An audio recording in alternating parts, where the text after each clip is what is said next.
ಮಾನ್ಯ ಜಮೀರ್ ಅಹಮದ್ ಅವರು ದಾವಣಗೆರೆಯಲ್ಲಿ ಮುಸಲ್ಮಾನ್ ಬಂಧುಗಳಿಗೆ ಟಿಕೆಟ್ ಕೊಡಬೇಕು, ಇಲ್ಲ ಅಂತಂದರೆ ನಾನು ರಾಜೀನಾಮೆ ಕೊಡ್ತೇನೆ ಅಂತೇಳಿ ಬೆದರಿಕೆಯನ್ನು ಒಡ್ಡಿದ್ದಾರೆ. ಇದಕ್ಕೆ ಕಾಂಗ್ರೆಸ್ಸು ಸೊಪ್ಪು ಹಾಕಿಲ್ಲ.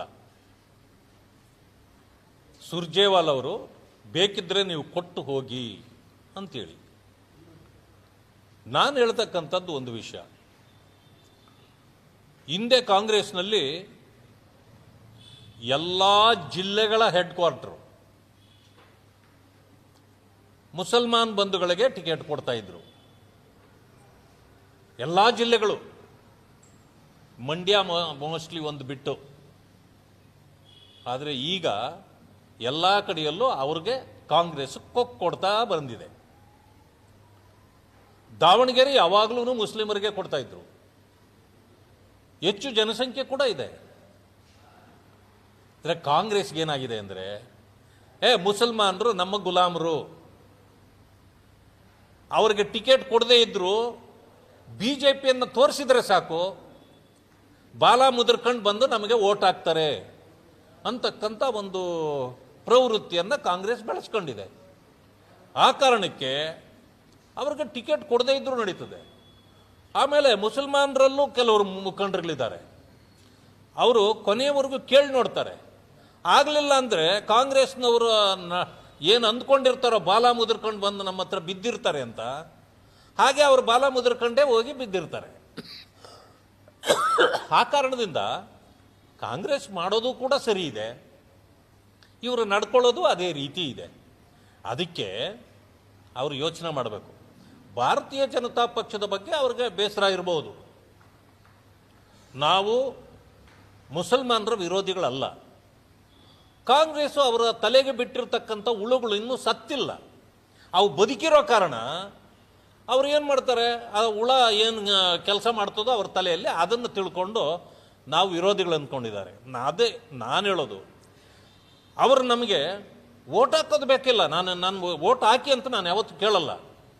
ಓಟ್ ಹಾಕುವಂಥದ್ದು ಅವರ ಮನಸ್ಥಿತಿ, ಅವರಿಗೆ ಬಿಟ್ಟ ವಿಷಯ.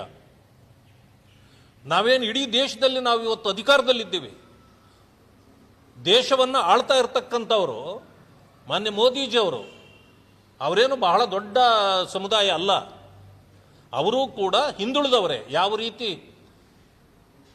ಸಿದ್ದರಾಮಯ್ಯನು ನಾನು ಅಹಿಂದ ಅಂತ ಅಂದ್ಕೊಳ್ತಾರೋ ಅದೇ ರೀತಿ ಅವರು ಕೂಡ ಅಹಿಂದನೇ. ಆದರೆ ಅವರು ಯಾರ ವಿರೋಧಿ ಅಲ್ಲ, ಯಾರನ್ನು ವಿರೋಧಿಸಿಲ್ಲ. ಆದರೆ ಇವರಾಗೇ ತಿಳ್ಕೊಂಡು ಇವತ್ತು ಕಾಂಗ್ರೆಸ್ಗೆ ಹೋಗಿ ಜೋತು ಬಿದ್ದು ತಮ್ಮ ಸ್ವಾಭಿಮಾನವನ್ನು ಹಾಳು ಮಾಡಿಕೊಂಡಿದ್ದಾರೆ ಅಂತ ಹೇಳ್ಬೋದು. ನನಗನ್ಸೋದು, ಇವತ್ತು ನೋಡಿ, ಕಾಂಗ್ರೆಸ್ಗೆ ಒಂದು 3 ಕಾಸಿನ ಮರ್ಯಾದೆಯನ್ನು ಮಲ್ಲಿಕಾರ್ಜುನ್ ಅವರ ಕುಟುಂಬ ಕೊಟ್ಟಿಲ್ಲ. ಯಾಕೆಂದರೆ ಅವರು ಮಂತ್ರಿ ಇದ್ದಾರೆ, ಅವರ ಶ್ರೀಮತಿಯವರು MP ಇದ್ದಾರೆ. ಮಗನಿಗೆ ಒಂದು ಅವಕಾಶ ಕೊಡಿಸ್ಬಿಡ್ಬೇಕು. ನೀವೇನಾದರೂ ಕೊಡಲಿಲ್ಲ ಟಿಕೆಟ್ ಅಂತಂದ್ರೂ ನಿಮ್ಮನ್ನು ನಾವು ಕೇರ್ ಮಾಡಲ್ಲ. ನೀವು ಅನೌನ್ಸ್ ಮಾಡ್ರಿ ಬಿಡ್ಲಿ, ನಾನು ಈಗಾಗಲೇ ನಾಮಿನೇಷನ್ ಮಾಡ್ತೀನಿ ಅಂತೇಳಿ ಕಾಂಗ್ರೆಸ್ಗೆ ಚಾಲೆಂಜ್ ಮಾಡಿ ಈಗಾಗಲೇ ನಾಮಿನೇಷನ್ ಕೂಡ ಅವರು ಮಾಡಿದ್ದಾರೆ. ಈಗ ಕಾಂಗ್ರೆಸ್ಸು ಅನಿವಾರ್ಯವಾಗಿ ಬಹುಶಃ ಅವರಿಗೆ ಕೊಡಬೇಕಾಗ್ಬೋದು. ಯಾಕಂತಂದರೆ ನೀವು ಅವ್ರ ಮರ್ಯಾದೆ ಕಳೆದ್ರೆ ಅವ್ರು ನಿಮ್ಮ ಮರ್ಯಾದೆ ಕಳೀತಾರೆ ಅನ್ನೋ ಕಾರಣಕ್ಕೆ ಅಂತ ನಾನು ಅಂದ್ಕೊಂಡಿದ್ದೇನೆ.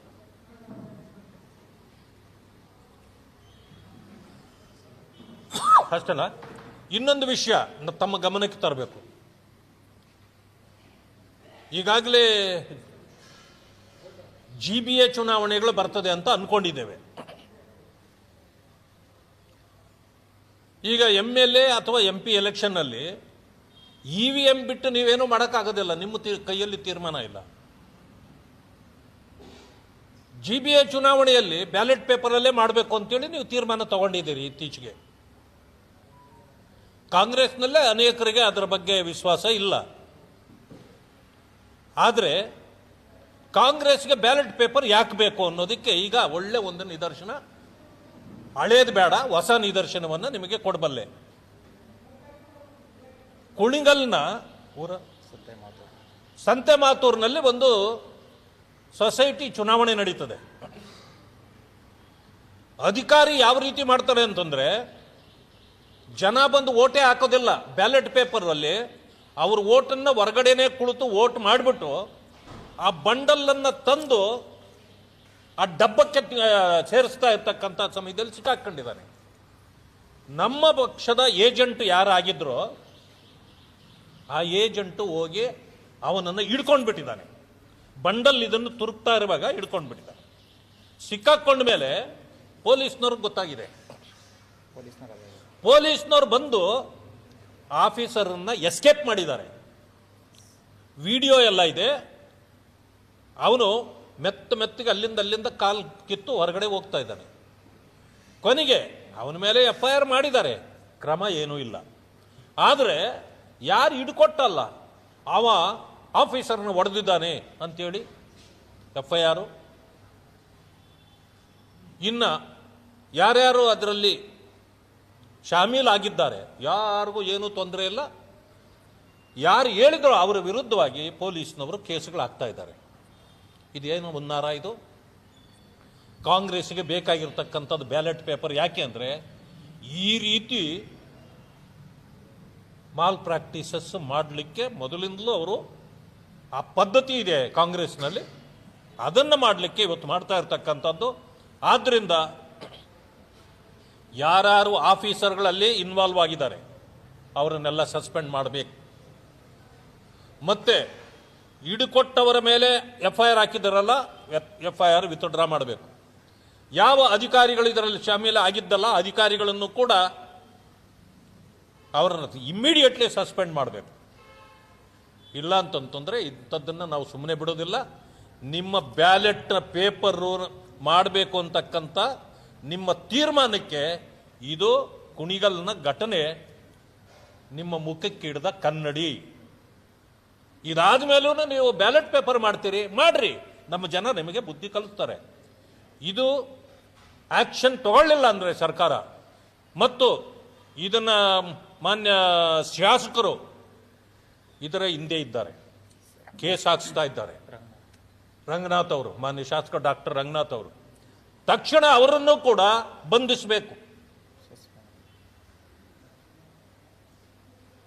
ಇಮ್ಮಿಡಿಯೇಟ್ಲಿ ಬಂಧಿಸಬೇಕು ಅವ್ರನ್ನ. ಯಾಕೆಂದ್ರೆ ಇದೆಲ್ಲಕ್ಕೂ ಕಾರಣ ಅವರೇ ಇದ್ದಾರೆ.